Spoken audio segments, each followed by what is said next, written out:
All right, so now we have it sprayed out. I want you to take a look at it. Collection area. We're hitting the potholes. Basin for the yard drain part of this. Look at this, man.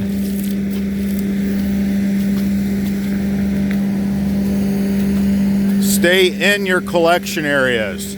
That's where you're going to pick up all your water. Don't leave any water behind.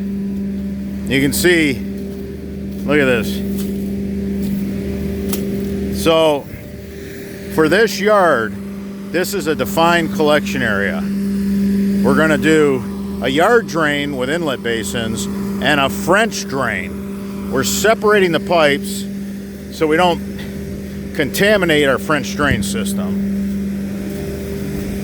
Told you guys, A to Z, you're going to get to see it.